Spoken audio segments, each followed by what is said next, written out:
Right, so should it be of any surprise that the government of Keir Starmer and the equally pro-Israel government of Rishi Sunak before him have allowed a loophole in the UK arms export industry to not only be created, but allowed to remain in place, as it has now been blown wide open thanks once again to the brilliant investigative journalism of Declassified UK. Of course, this loophole has been used to benefit one foreign state recipient of UK military expertise. Of course, it was going to be Israel. But what the UK has been caught supplying parts for, or allowing the supply of parts for, might just have nailed on British complicity in Middle Eastern genocide more blatantly and clearly than anything else we've heard before. And for all of those suspended export licenses the British government enforced, a loophole like this not only exposes them as doing the bare minimum at the time, but may have enabled further exploitation. One instance has come to light now, but how many more might there be? Clearly, an independent investigation into UK arms exports needs to be done. But what are the chances of that ever happening when all they need to do is plead national security to block it?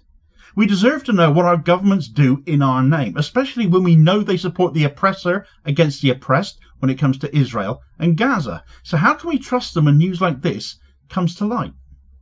Right, so here we go again with UK arms exports to Israel, it seems, because if you don't want people to know you're supplying military bits and pieces that may be used against the civilian populace of Gaza, then it seems simply not licensing it is the way to go about that. Or at least it was, until Declassified UK did what they are so good at and exposed it anyway.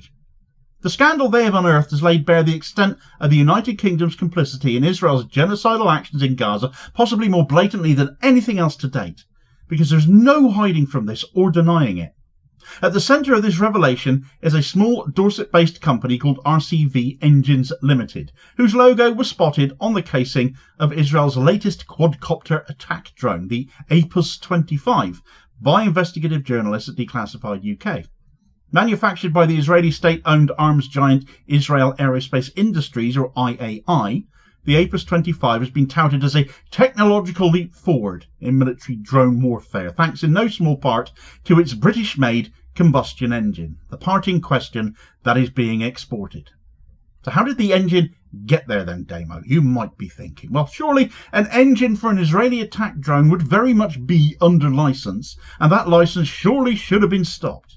You ought to be right for thinking that. The government's own blurb with relations to arms export licenses, after all, states that one of the criteria used by the government when assessing applications to export strategically controlled goods, arms, states that it will not grant a license if it determines there is a clear risk that the item might be used to commit or facilitate a serious violation of international humanitarian law.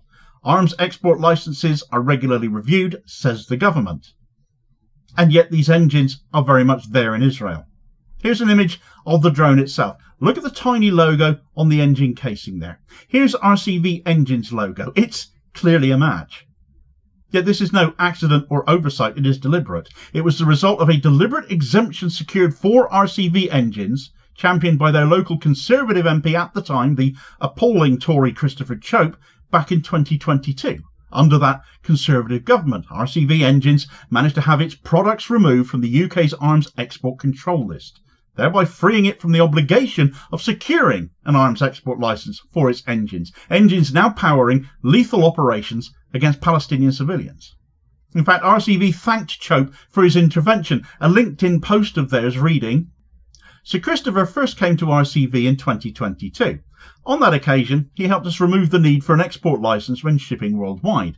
This significantly improved lead times, reduced the admin burden, and enabled the securing of more orders worldwide. The success that we have seen since 2022, which is directly linked to the export control status, has meant RCV has been steadily growing. We are investing heavily in all areas of the business, with recent upgrades to the test facility, employing of more staff, and growing the product range. This was a good opportunity for us to say thank you and show the impact his efforts had for us." What's more damning is that despite a change in government since, Keir Starmer's Labour Party has failed to rectify this gaping loophole, even as they move belatedly to suspend other arms exports to Israel amid widespread outrage over Israel's atrocities, including the killing of British aid workers in the World Central Kitchen strike.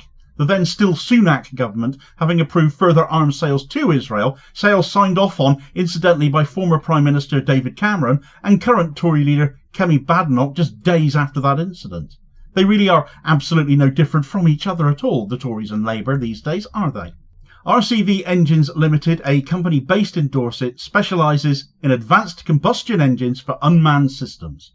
By removing these engines from export controls, the UK government knowingly created a pathway for British technology to contribute to the military capabilities of foreign powers without scrutiny or accountability. And so then the question arises, how could this have possibly been justified?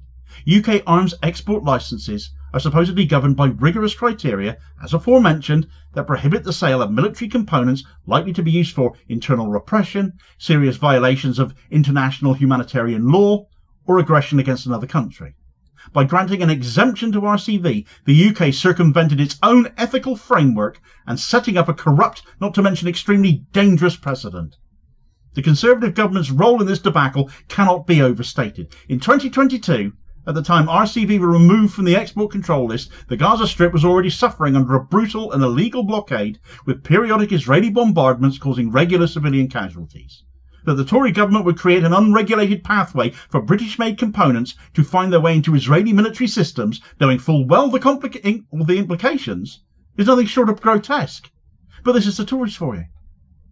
Moreover, when the Gaza genocide began following the night of October 7, 2023, with entire neighbourhoods flattened and thousands of civilians killed, the government knew, or ought to have known, that British engines were now part of the killing apparatus, and yet still they remained silent.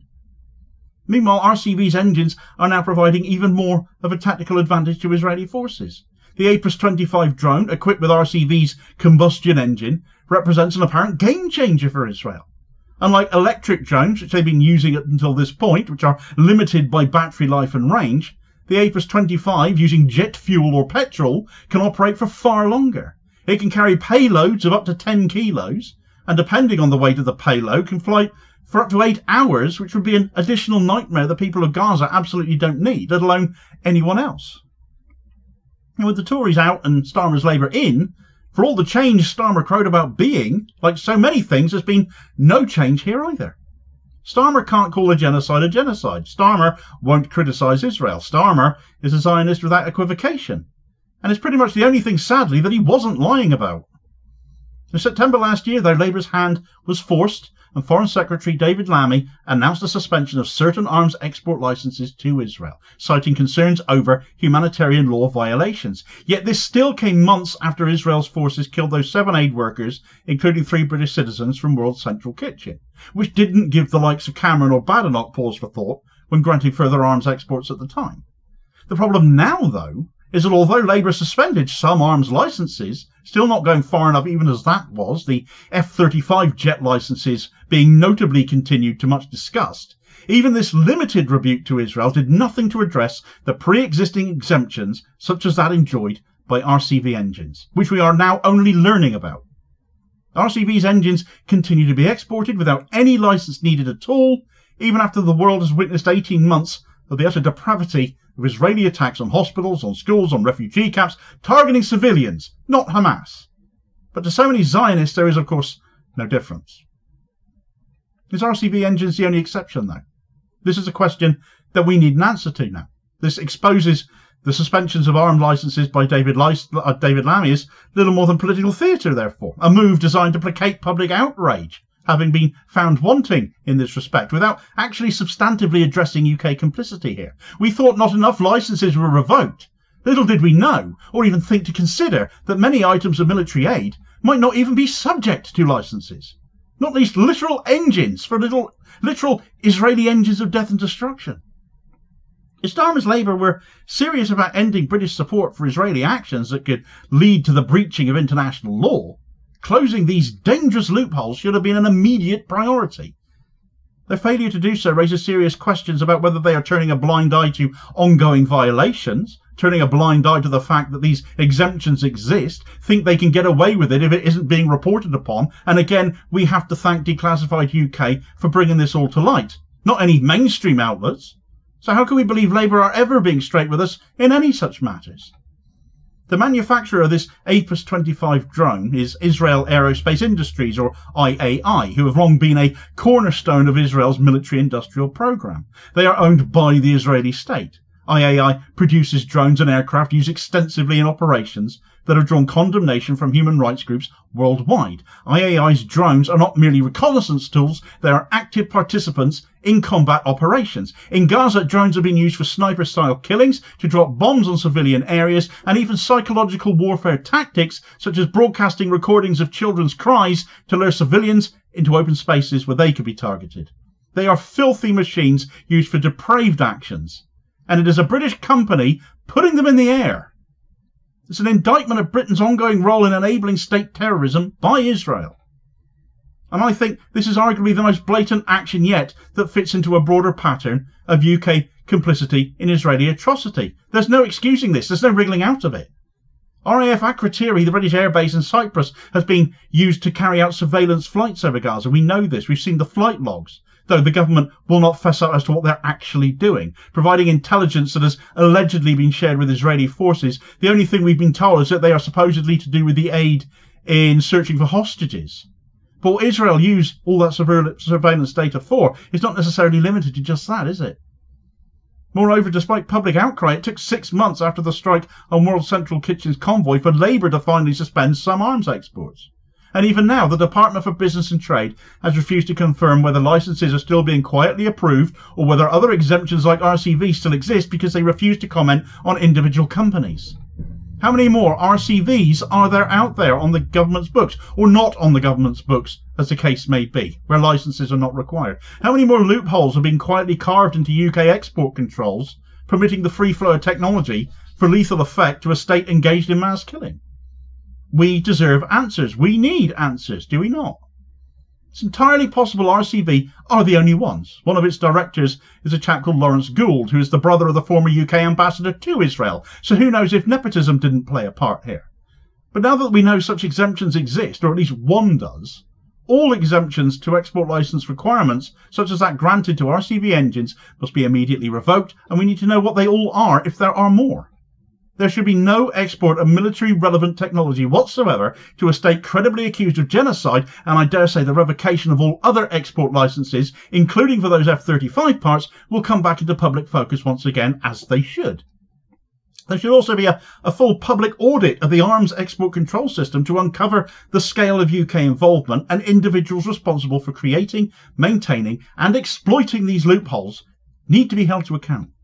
We need full reform here. We need a government that will adopt a new standard with regards to granting arms export licences, where presumption of denial for all arms-related exports to any country credibly accused of violating international humanitarian law must be enforced, particularly Israel, given its long-standing record. If the arms manufacturers moan about it, well, put your prices up. That is the capitalist way, isn't it? The use of UK-made engines in Israeli killer drones represents a profound failure of morals, of ethics, and of humanity. Basic humanity, not to mention governance. Both the Conservative government that created the loophole and the Labour government that has thus far failed to close it bear responsibility. Worse, they have betrayed not only Palestinian civilians, but also the British public, who deserve a foreign policy based on respect for human rights and international law, and not deceit by the government that pretends to rule over them. RCV Engines may be a small company from Dorset, but its story speaks to a larger, systematic rot at the heart of the UK's arms export regime. And until these loopholes are closed, and until accountability is restored, Britain remains complicit in these atrocities, and history deserves to judge us accordingly. So thank God for alternative and independent media, like Declassified UK in this case, but many more as well. Please do support them, and support your favourites if you can, that can at least do their jobs. Do proper journalism when the lousy mainstream media fails yet again, either by accident or by design. Once more, the UK has been found to be facilitating genocide here. Can we please elect people who won't do this anymore? Is that really so much to ask? Meanwhile, the Israel lobby may be coming for our rights at work here in the UK as well. The newly elected General Secretary of the NASUWT Teaching Union has had his election overturned after the Israel lobby kicked off about pro-Corbyn leftist Matt Rack getting the job. So now it's all being rerun, with Rack demoted to interim Gensec. Interference in trade unions on top of the known interference in our politics. Well, where does it end? Anti-Zionism getting people blacklisted next, will it be? Get the details of that story in this video recommendation as your suggested next watch. Please do also hit like, share and subscribe if you haven't done so already, so as to ensure you don't miss out on all new daily content, as well as helping support the channel at the very same time, which is very much appreciated. Holding power to account for ordinary working class people. I'll hopefully catch you on the next vid. Cheers, folks.